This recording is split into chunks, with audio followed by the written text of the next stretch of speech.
నాకు ఇవ్వబడినటువంటి అంశము మహనీయ ప్రవక్త ముహమ్మద్ సల్లల్లాహు అలీహి వసల్లం వారి జనన సందర్భంలో, వారి యొక్క విలాదత్ సందర్భంలో ప్రపంచము మరియు అరబు యొక్క పరిస్థితులు.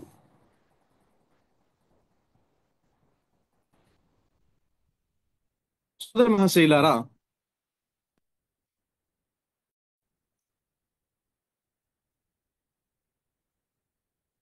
ఈ యొక్క అంశము వినగానే మనలో కొందరికి ఒక ప్రశ్న తలెత్తొచ్చు. అదేమిటంటే, ఏమిటి మహనీయ ప్రవక్త ముహమ్మద్ సల్లల్లాహు అలైహి వసల్లం వారి యొక్క జీవిత చరిత్ర చదవడానికి, తెలుసుకోవడానికి ముందు ప్రపంచ స్థితిగతులను తెలుసుకోవడం తప్పనిసరిగా? నిస్సందేహంగా సోదర మహాశైలారా, సోదరిమణులారా,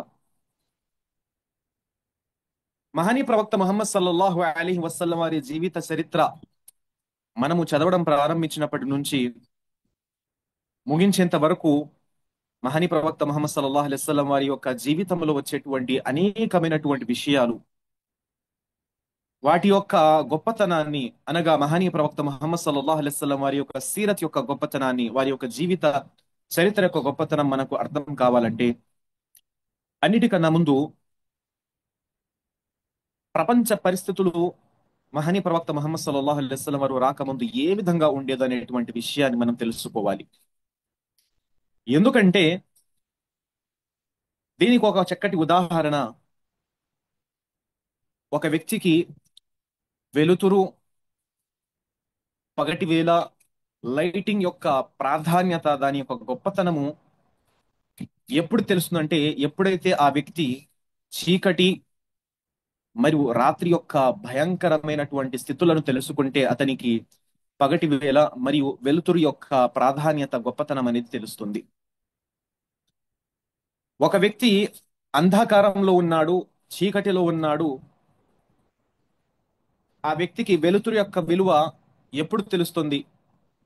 ఎప్పుడైతే అతను అంధకారంలో, చీకటిలో, రాత్రివేళ అతను ఎదుర్కొనేటువంటి దౌర్జన్యాలు, అతను ఎదుర్కొనేటువంటి భయంకరమైనటువంటి స్థితిగతులను అతను తెలుసుకుంటేనే, దాన్ని అనుభవిస్తేనే ఆ వ్యక్తి వెలుతురు యొక్క, లైటింగ్ యొక్క, నూరు యొక్క ప్రాధాన్యత అతనికి తెలుస్తుంది. మనందరికీ తెలిసినటువంటి విషయమే, మహనీయ ప్రవక్త ముహమ్మద్ సల్లల్లాహు అలైహి వసల్లం వారు, వారి యొక్క రాకడ, వారి యొక్క పుట్టుక, వారి యొక్క దైవ సందేశ ప్రచారము, ఇవన్నీ కూడాను మానవ సమాజానికి కాంతి వంటిది. ఏ మానవ సమాజం అయితే అంధకారంలో చిక్కుకొని తన జీవిత లక్ష్యాన్ని మర్చిపోయి, తన గమ్యాన్ని తెలుసుకోకుండా జీవితం గడుపుతూ తన జీవితాన్ని నాశనం చేసుకుంటున్నటువంటి మానవ సమాజానికి చీకటి కోణాల నుండి, చీకటిలో నుండి వెలుతురు వైపునకు తీసుకొచ్చినటువంటి వారే మహనీయ ప్రవక్త ముహమ్మద్ సల్లల్లాహు అలీహి వసల్లం వారు. అయితే సోదర మహాశైలారా, ముందుగా మనము ప్రపంచ స్థితిగతులు, పూర్తి ప్రపంచం గురించి కన్నా ముందు తెలుసుకునే ముందుగా మహనీయ ప్రవక్త ముహమ్మద్ సల్లల్లాహు అలీహి వసల్లం వారు ఎక్కడైతే ప్రవక్తగా చేసి పంపబడ్డారో, అనగా అరబు దేశము, ప్రవక్త సల్లల్లాహు అలైహి వసల్లం వారి రాకముందు, వారి యొక్క పుట్టుకకు ముందు అరబు దేశం ఏ విధంగా ఉండేదో, ఈ ఒక్క చిన్న విషయాన్ని గనక మనం తెలుసుకున్నట్లయితే ప్రపంచ స్థితిగతులన్నీ కూడా మనకు అర్థమైపోతాయి. సోదర మహాశైలారా, ప్రత్యేకంగా అరబు దేశాన్ని మరియు ఇతర ప్రపంచ దేశాలన్నిటిని కూడాను మేము రెండు విభాగాల్లో విభజించి వాటి యొక్క స్థితిగతులను మనం తెలుసుకోవచ్చు. మొదటిది ధార్మికత, రెండవది వారి యొక్క ఆధ్యాత్మికత, అనగా వారి యొక్క నైతికతలు, ఏ విధంగా ఉండేవో అనేటువంటి విషయాన్ని మనం తెలుసుకుందాము.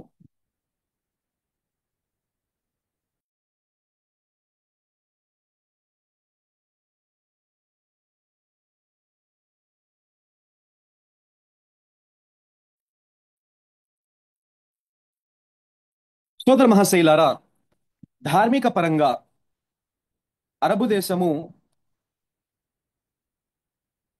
పూర్తిగా అజ్ఞానములో, పూర్తిగా అంధకారంలో మునిగిపోయి ఉండేది. సహీ బుఖారీలో హజరత్ అబూ రజా రది అల్లాహు తఆలా అన్హు వారి యొక్క ఉల్లేఖనం ఈ విధంగా ఉంది.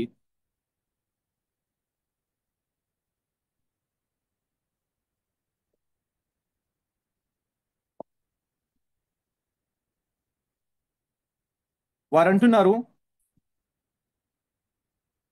కున్నా నఅబుదుల్ హజర ఫఇదా వజద్నా హజరన్ వఅఖ్యరు మిన్హు అల్కైనాహు వఅఖద్నల్ ఆఖర్. మేము ఒక రాయిని ఆరాధించే వారము, ఒక రాయిని ఆరాధించే వారము. ఒకవేళ గనక మాకు ఆ రాయి కన్నా మరొక రాయి ఉత్తమంగా గనక కనబడితే పాత రాయిని పడివేసి ఆ ఆ మంచిగా కనబడేటువంటి రాయిని మనం తీసుకొని వాటిని ఆరాధించేవారం. فإذا لم نجد حجرا جمعنا جثة من تراب. ఒకవేళ గనక మాకు ఏదైనా రాయి గనక గాని శిలము గనక గాని దొరకకపోతే మేము మట్టిని ఒక కుప్పలా చేసేవారము. ثم جئنا بالشاة. తర్వాత మేము ఒక మేకను తీసుకొచ్చేవారము. ఫహలబ్నాహు అలైహి. దానిపై మేము మేక యొక్క పాలును పితికి దానిపై వేసేవారము. సుమ్మ తుఫ్నా బిహి. ఆ తర్వాత ఆ మట్టి యొక్క ముద్ద, ఆ కుప్ప ఏదైతే ఉంటుందో దాని చుట్టూరా మేము తిరిగేవారము. ఈ విధంగా అరబు దేశము కేవలం ఒక అరబు దేశమే కాదు, ప్రపంచమంతటా కూడాను షిర్క్ యొక్క ఫితనా, షిర్క్ యొక్క అజ్ఞానము ప్రజలలో వ్యాపించి ఉంది. ప్రజలు తన నిజ దైవాన్ని గుర్తించలేకపోయారు. తన నిజ దైవాన్ని గుర్తించకుండా వారు సృష్టి పూజ చేసేటువంటి వారు. అరబ్ యొక్క అరబ్ యొక్క ప్రత్యేకంగా మక్కా నగరంలో వాటి యొక్క దరిదాపుల ప్రాంతంలో విగ్రహ ఆరాధన అయితే ఉండేదే. కానీ అరబు దేశము, అరబు దేశానికి, లేకపోతే ప్రపంచంలోనే అతి పెద్ద దేశాలైనటువంటి రోమ్ మరియు రష్యా దేశము, ఈ దేశాలు పెద్ద పెద్ద దేశాలు ఏవైతే ఉండేవో ఈ దేశాల్లో కూడాను షిర్క్ పూర్తిగా వ్యాపించిపోయింది. క్రైస్తవ సమాజము అది ఎంతగా విస్తరించి ఉన్నప్పటికి కూడాను క్రైస్తవ సమాజంలో వచ్చినటువంటి మార్పు చేర్పుల కారణంగా అక్కడ కూడాను బహుదైవారాధన, విగ్రహ ఆరాధన, సృష్టి పూజ అనేది జరిగేది. సోదర మహాశయులారా,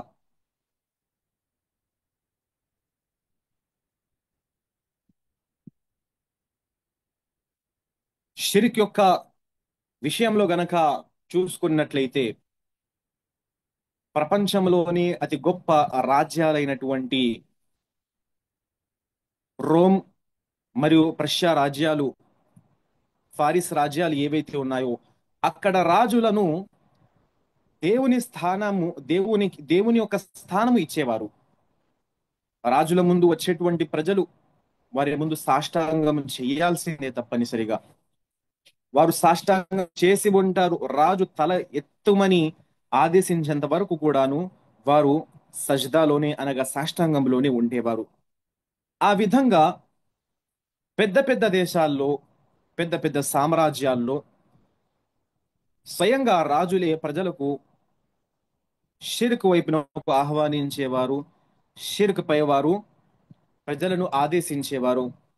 షిర్క్ వీరి ద్వారానే ప్రపంచంలో చేరింది. సోదర మహాశైలారా, ఒక పక్క ధార్మిక పరంగా ప్రజలలో గ్రంథ జ్ఞానము గాని, ప్రవక్తల యొక్క దైవ సన్నిస జ్ఞానం గాని ఎంత మాత్రము కూడాను ప్రజల మధ్య ఆచరణలో ఉండేదే కానే కాదు. అందులో ప్రత్యేకంగా పరిపాలకునైనటువంటి రాజులు ప్రజలను తమ యొక్క ఆరాధనపై ఆదేశించేవారు. అదే విధంగా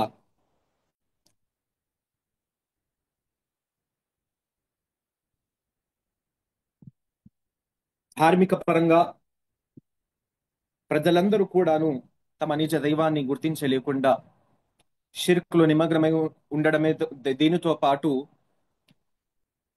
నైతికతంగా కూడాను ప్రజలందరూ అతి హీనాతిహీనమైనటువంటి స్థితిలో ఉండేవారు. అందులో ప్రత్యేకంగా అరబు దేశాన్ని గనక ముందుంచుకున్నట్లయితే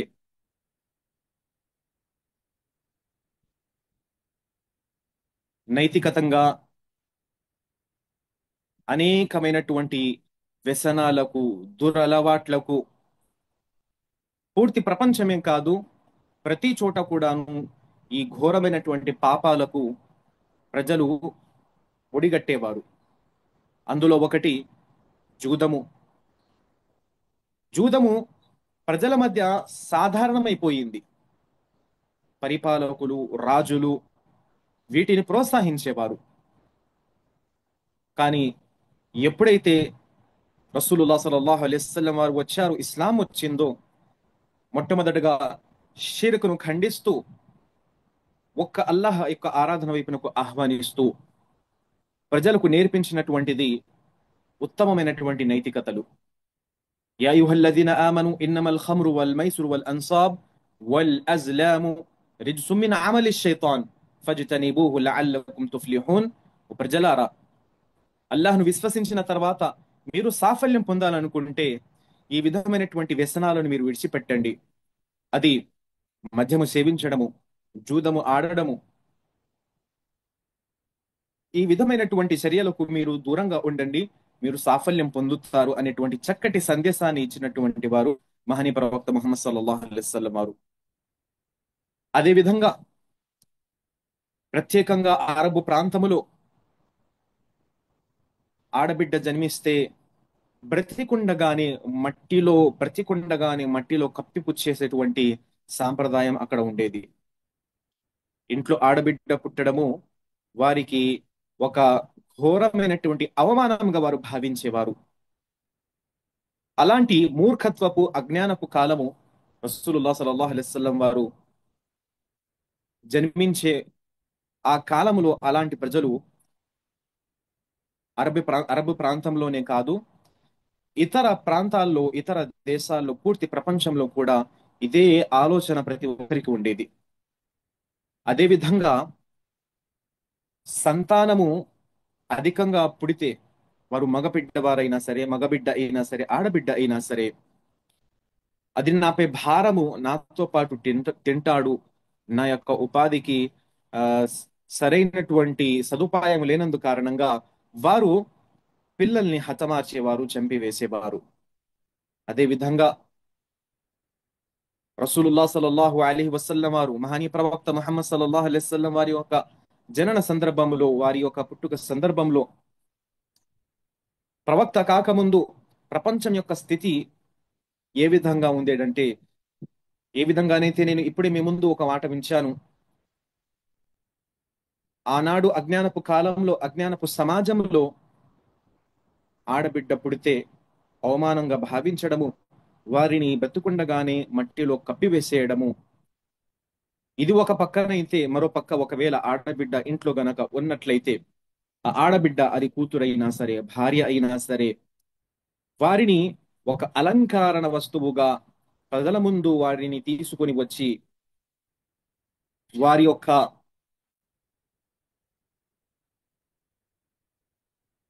వారి యొక్క అందాన్ని ప్రజలకు ముందు ఉంచి ఇది ఒక గర్వ కారణంగా భావించేవారు.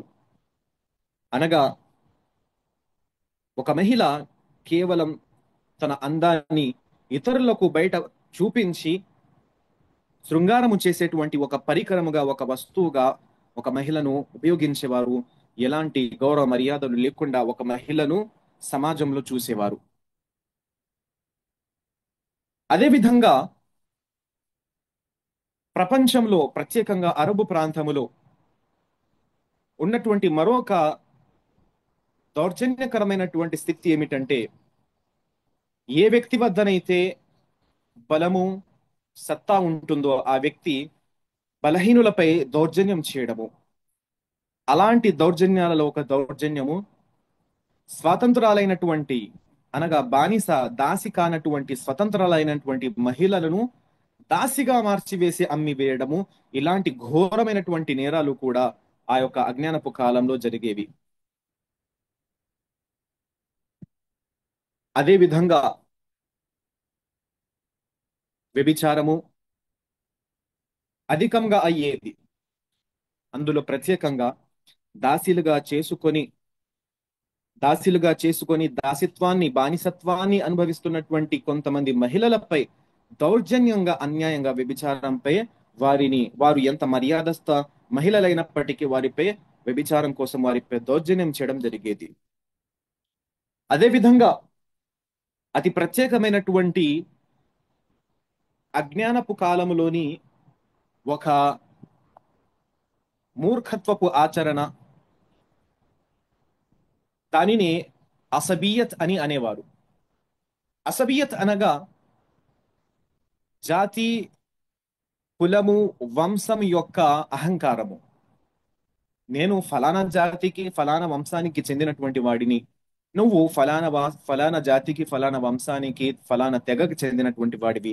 ఈ విధమైనటువంటి భేదాలను చూపించి ఒకరిని ఎక్కువ తక్కువ చేసి చూపించే ఆ అజ్ఞానకరమైనటువంటి మూర్ఖత్వపు చర్యలు. దీనితో పాటు అతి ఘోరమైనటువంటి స్థితి ఏమిటంటే, ప్రత్యేకంగా అరబు ప్రాంతములో, మక్కా యొక్క పరిసర ప్రాంతాలలో ఈ యొక్క అంశంపైనే అత్యధికమైనటువంటి యుద్ధాలు జరిగేవి, అత్యధికమైనటువంటి కోట్లాటలు జరిగేవి.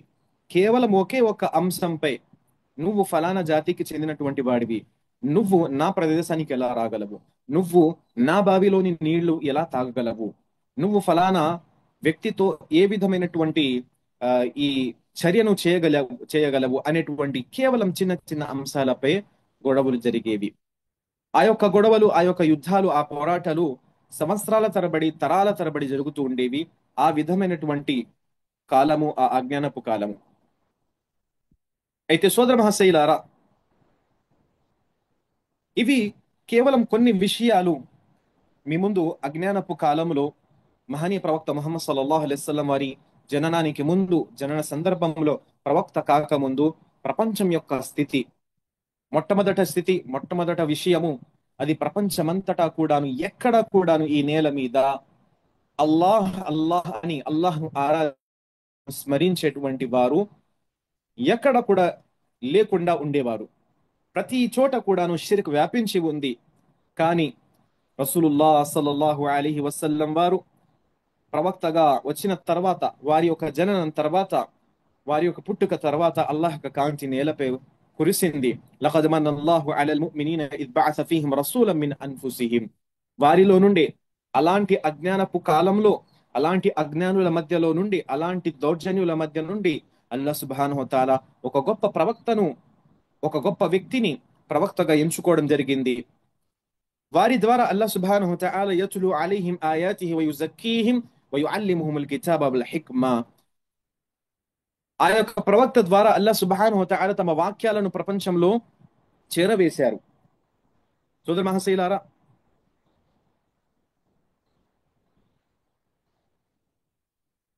అల్లాహ్ సుబ్హానహు వతఆలా రసూలుల్లాహ్ సల్లల్లాహు అలైహి వసల్లం వారిని పంపించడానికి గల అతి ముఖ్యమైనటువంటి కారణము, దీని గురించి హదీస్లో ఈ విధంగా వస్తుంది. హదీస్ యొక్క సారాంశము, రసూలుల్లాహ్ సల్లల్లాహు అలైహి వసల్లం వారు అంటున్నారు, అల్లాహ్ సుబ్హానహు వతఆలా, ఇది సహీ ముస్లిం యొక్క హదీస్. అల్లాహ్ సుబ్హానహు ప్రవక్త సల్లల్లాహు అలైహి వసల్లం వారు అంటున్నారు, అల్లాహ్ సుబ్హానహు వతఆలా ఈ నేలవాసులపై ఒకసారి తమ యొక్క చూపులను దాల్చాడు. అనగా అల్లాహ్ సుబ్హానహు వతఆలా ఈ నేలపై మనుషుల యొక్క స్థితిని చూశాడు. ఫమఖతహుం అరబహుం వఅజమహుం. అల్లాహకు అరబు మరియు అజము ప్రాంతాలన్నీ కూడాను కోపాన్ని తెప్పించాయి. కేవలం గ్రంథ ప్రజలైనటువంటి అనగా క్రైస్తవులు యూదులైనటువంటి వారిలో కొంతమంది మినహాయించి అరబు మరియు అజము, అరబు దేశాలు మరియు అజము, అరబేతర దేశాలని అన్నిటిలో కూడాను అల్లాహ్ సుబ్హానహు తాలా చూస్తే అల్లాహకు కేవలము కోపం మాత్రమే వచ్చింది. అలాంటి స్థితి ప్రపంచమంతటా కూడా ఉంది. దాని తర్వాత రసూలుల్లాహ్ సల్లల్లాహు అలైహి వసల్లం వారు అంటున్నారు, అల్లాహ్ తఆలా నన్ను ఎందుకని పంపించాడంటే నా ద్వారా అల్లాహ్ సుబ్హానహు తాలా ప్రజలందరినీ పరీక్షించడానికి. వీరు తమ యొక్క స్థితులను మార్చుకుంటారా, షిర్క్ నుండి తౌహీద్ వైపునకు వస్తారా, మరియు అదే విధంగా నైతికత విలువలను తెలుసుకొని అజ్ఞానపూర్వమైనటువంటి చర్యలను విడిచిపెట్టి వారు సరైనటువంటి మార్గంలో ఉత్తమ నైతికతలో తమ జీవితాన్ని ఆ, మలుచుకుంటారా అనేటువంటి ఉద్దేశంతోనే అల్లాహ్ నన్ను పంపించాడు అనేటువంటి విషయాన్ని స్వయంగా రసూలుల్లాహ్ సల్లల్లాహు అలైహి వసల్లం వారు హదీస్లో తెలియజేశారు. అయితే అల్లాహ్ సుబ్హానహు తఆలా ప్ర ప్రజలలో నుండి ఒక సాధారణమైనటువంటి అసాధారణమైనటువంటి వ్యక్తి అనగా రసూలుల్లాహ్ సల్లల్లాహు అలైహి వసల్లం వారిని ప్రవక్తగా చేసి పంపడం జరిగింది. వారు అల్లాహ్ యొక్క వాక్యాలను చదివి వినిపించారు. అంతేకాకుండా వయుజక్కీహిం, అల్లాహ్ రసూలుల్లాహ్ సల్లల్లాహు అలైహి వసల్లం వారు ప్రజలు ఎవరైతే షిర్క్ యొక్క అంధకారంలో పడిపోయి అదే విధంగా అనైతికత చర్యలలో నిమగ్నమైపోయి తమ జీవిత లక్ష్యాన్ని మర్చిపోయి ఉన్నారు, అల్లా సుబ్హానహు రసూలుల్లాహ్ సల్లల్లాహు అలైహి వసల్లం వారు అలాంటి వారిని శుద్ధి చేశారు, అలాంటి వారి యొక్క మనోప్రక్షాళన చేశారు, అలాంటి వారిని సరైనటువంటి మార్గంలో తీసుకొని వచ్చారు. వయుఅల్లిముహుముల్ కితాబ వల్ హిక్మ, అంతేకాదు వారికి గ్రంథ జ్ఞానాన్ని బోధించారు, వివేకాన్ని బోధించారు. వఇన్ కాను మిన్ కబ్లు లఫీ ضلال ముబీన్, వారు ఇంతకు ముందు అతి ఘోరమైనటువంటి అతి స్పష్టమైనటువంటి మార్గభ్రష్టత్వానికి గురి ఉన్నారు. సోదర మహాశైలారా,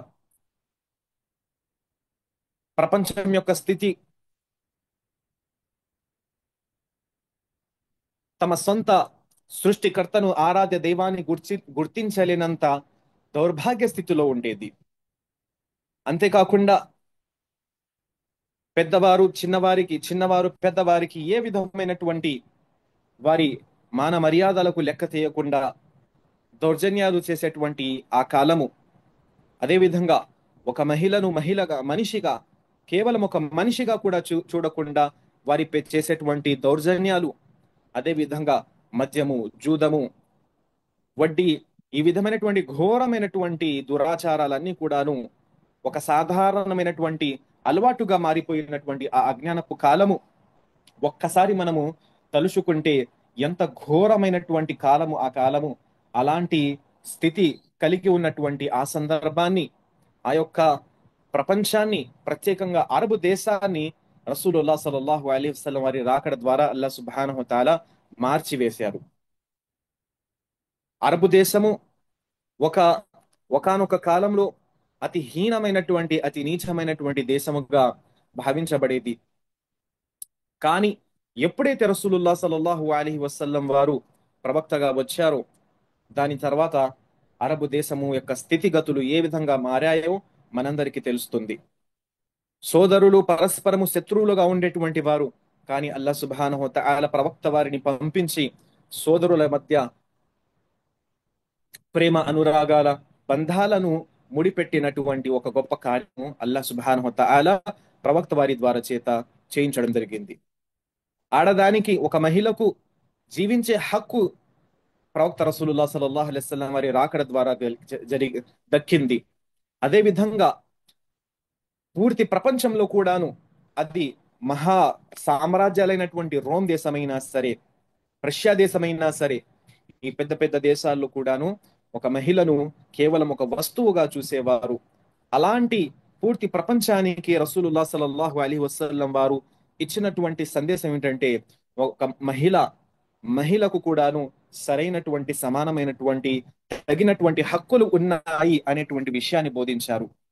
వారసత్వంలో హక్కులు ఉన్నాయి, దాంపత్య జీవితంలో హక్కులు ఉన్నాయి, అదే విధంగా సంతాన విషయంలో కూడాను భార్య భర్తల మధ్య సమానమైనటువంటి హక్కులు ఉన్నాయి అనేటువంటి చక్కటి విషయాలను బోధించారు రసూలుల్లాహ్ సల్లల్లాహు అలైహి వసల్లం వారు. అంతేకాకుండా మనిషిని మనిషిగా తీర్చిదిద్దారు. మనిషిని ఒక నిజమైనటువంటి మానవత్వ కలిగినటువంటి మనిషిగా రసూలుల్లాహ్ సల్లల్లాహు అలైహి వసల్లం వారు తీర్చిదిద్దారు. సోదర మహాశైలారా, ఒక సహాబీ రసూలుల్లాహ్ సల్లల్లాహు అలైహి వసల్లం వారి వద్దకు వచ్చి విన్నపించారు, నేను నా యొక్క సొంత కూతురిని బాల్యంలోనే బ్రతికుండగానే నేలలో పాతి పెట్టేశాను. పూర్తి సంఘటన రసూలుల్లాహి సల్లల్లాహు అలైహి వసల్లం వారి ముందు తెలియజేశారు. ఆ యొక్క సంఘటన మనందరికీ తెలుసు. ఏ విధంగా ఆ పిల్ల తమ తండ్రితో పాటు ఆ విషయంలో పాల్గొన్నదు.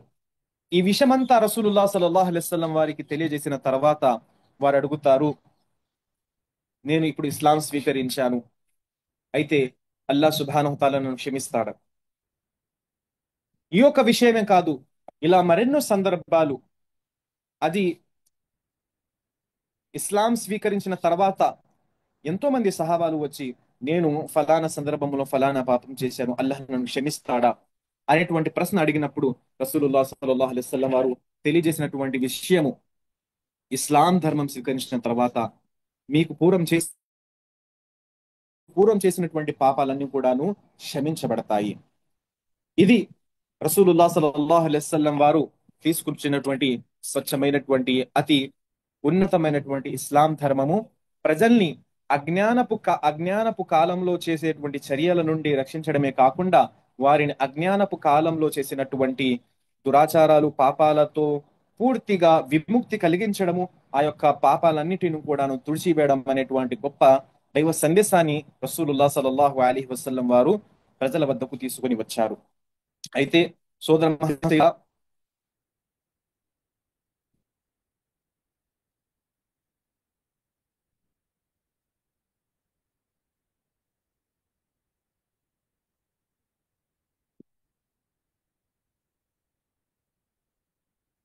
సోదర మహాశయులారా, రసూలుల్లాహ్ సల్లల్లాహు అలైహి వసల్లం వారి యొక్క రాకడ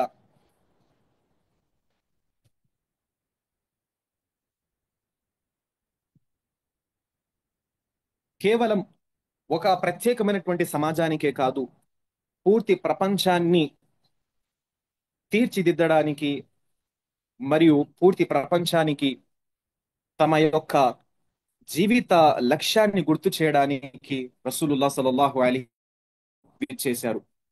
కానీ ఇక్కడ ఒక చిన్న విషయాన్ని మీ ముందు ఉంచబోతున్నాను, అతి ముఖ్యమైనటువంటి విషయము. అదేమిటంటే, రసూలుల్లాహ్ సల్లల్లాహు అలైహి వసల్లం వారు జన్మించినది అరబు దేశములో, అందులో ప్రత్యేకంగా మక్కా నగరములో. అయితే చాలా మంది ప్రశ్నించేటువంటి ప్రశ్న ఏమిటంటే, రసూలుల్లా ప్రవక్త రసూలుల్లాహ్ సల్లల్లాహు అలైహి వసల్లం వారి యొక్క జననము మక్కాలు అరబు దేశములోని ఎందుకు జరిగింది, వారు ఫలానా ఫలానా దేశంలో ఎందుకు జన్మించలేదు అనేటువంటి సాధారణంగా ఈ ప్రశ్న అనేది తలెత్తుతూ ఉంటుంది. సో ఒక్కసారి గనక ఏదైతే మనం ఇప్పుడు చెప్పుకున్నామో, అరబు దేశం యొక్క స్థితి ఏ విధంగా ఉండేదో ఇంతకు ముందు, ప్రవక్త సల్లల్లాహు అలైహి వసల్లం వారి రాకడకు ముందు, వారిలో అజ్ఞానము, దౌర్జన్యము, ఇంకా అదే విధంగా అనేక విధాల అనైతికత చర్యలు, వాటన్నిటిని కూడాను తీర్చిదిద్ది ఒక ఉత్తమమైనటువంటి సమాజముగా రసూలుల్లాహ్ సల్లల్లాహు అలైహి వసల్లం వారు చేశారు. ఇస్లాం ధర్మము ఏ విధంగా ఎంతగా హీన స్థాయికి దిగజారినటువంటి ఒక అరబు దేశము యొక్క ప్రజల్లోని, ప్రత్యేకంగా ఆ మక్కా నగరంలో ఉన్నటువంటి ప్రజలను ఏ విధంగా రసూలుల్లాహ్ సల్లల్లాహు అలైహి వసల్లం వారు మార్చారో, ఇస్లాం ధర్మం వారి యొక్క జీవితాన్ని ఏ విధంగా మార్చిందో, ఇక వారికి ఉన్నతమైనటువంటి స్థాయి ఈ ప్రపంచంలోను మరియు పరలోకంలోను ఇచ్చిందో, ఈ విషయము ప్రపంచమంతా తెలుసుకుంటే, అర్థం చేసుకుంటే, ఇస్లాం ధర్మం యొక్క గొప్పతనము, ఇస్లాం ధర్మం యొక్క ఔన్నత్యము మనకు స్పష్టమవుతుంది. అదే విధంగా రెండో కారణము, అరబు దేశము అరబు దేశంలో అనేకమైనటువంటి లోపాలు, హీనాలు మరియు అదే విధంగా అజ్ఞానకరమైనటువంటి చర్యలు ఉన్నప్పటికీ, అరబు దేశంలో కొన్ని మంచి ఉత్తమమైనటువంటి లక్షణాలు ఉండేవి. ఈ కోణాన్ని కూడాను తెలుసుకోవడము తప్పనిసరి. అందులో అతి ముఖ్యమైనటువంటిది, కొన్ని విషయాలను మీ ముందు ఉంచి నేను నా మాటను ముగిస్తాను. సోదర మహాశైలారా, అరబులు వారు ఎంతగా కూడాను హీన స్థాయిలో ఉన్నప్పటికీ, వారి వద్ద ఉన్నటువంటి ఒక ఉన్నతమైనటువంటి అతి ఉత్తమమైనటువంటి లక్షణము, వారి వద్ద అతిథి ఆలాపన అనే ఒక ఉత్తమమైనటువంటి లక్షణం ఉంది. ఇది హజరత్ ఇబ్రాహీం అలీహిస్సలాం, ఇస్మాయిల్ అలీహిస్సలాం వారి నుండి వచ్చినటువంటి లక్షణము. వారు వారి ముందు ఎలాంటి వారు ఉన్నా సరే వారిని తమ వైపునకు ఆహ్వానించడము, విందు భోజనానికి ఆహ్వానించడము, వారిని అతిథి ఆలాపన చేయడం అనేది ఎక్కువగా ఉండేది. అదేవిధంగా పరులతో కలిసి మెలిసిపోయేటువంటి ఒక లక్షణం అనేది ఉండేది. ఎన్ని గొడవలు జరిగినా, ఎన్ని పోట్లాటలు జరిగినా వారిలో ఈ యొక్క స్వభావం అనేది ఉండేది. అయితే ఇలాంటి స్వభావం ద్వారానే వారు ఎప్పుడైతే ఇస్లాం వారి వద్ద చేరిందో ఆ ఇస్లాం ధర్మాన్ని ఇతరుల దాకా చేరవేసేటువంటి ఆలోచన, ఇతరుల వరకు వెళ్ళి ఈ విషయాన్ని తెలియజేయాలనేటువంటి కాంక్ష మరింతగా వారిలో ఉంటుంది. కాబట్టి ఆ ఇస్లాం ధర్మం యొక్క సందేశాన్ని ప్రజల వరకు ప్రపంచమంతా చేరవేసేటువంటి ఆ యొక్క గొప్ప లక్షణము వారి వద్ద, ఈ యొక్క అతిథి ఆలాపన, పరులతో కలిసి వెలిసిపోయేటువంటి లక్షణం ద్వారానే వచ్చింది. అదేవిధంగా అరబుల వద్ద ఉండేటువంటి మరొక లక్షణము, మరొక గుణము, వారి యొక్క మస్తిష్క బలము, మెమరీ పవర్ అనేది చాలా ఎక్కువగా ఉండేది. వారు తమ యొక్క తాత ముత్తాతల పేర్లు పూర్తిగా గుర్తు పెట్టుకునేవారు. ఒక షజర వంశ వంశ వృక్షావళి ఏదైతే ఉంటుందో వారిలో ప్రతి ఒక్కరికి గుర్తు ఉండేది. అరబులలో మస్తిష్క శక్తి, మెమరీ పవర్ అనేది అత్యధికంగా ఉండేది. దాని కారణంగా అల్లా సుబ్హానహు వతఆలా పవిత్ర ఖురాన్ గ్రంథం ఏదైతే వారి వద్దకు అవతరింపజేయడం జరిగిందో, ప్రవక్త సల్లల్లాహు అలైహి వసల్లం వారు హదీసులు ఏవైతే ప్రవచించారో వాటిని వారు బాగా గుర్తు పెట్టుకున్నారు. వాటిని ఇతరుల దాకా చేరవేయడానికి అది ఎంతగానో ఉపయోగపడింది. అదేవిధంగా అదేవిధంగా అరబులలో ఉన్నటువంటి మరొక లక్షణము ఈగో. ఈగో అనగా వారిపై ఎవరైనా సరే వేలెత్తి చూపితే దాన్ని సహించలేరు. ఆ యొక్క ఈగో యొక్క లక్షణమే వారిని మరింతగా కఠినంగా అల్లాహ్ యొక్క మార్గంలో దృఢంగా ఉండి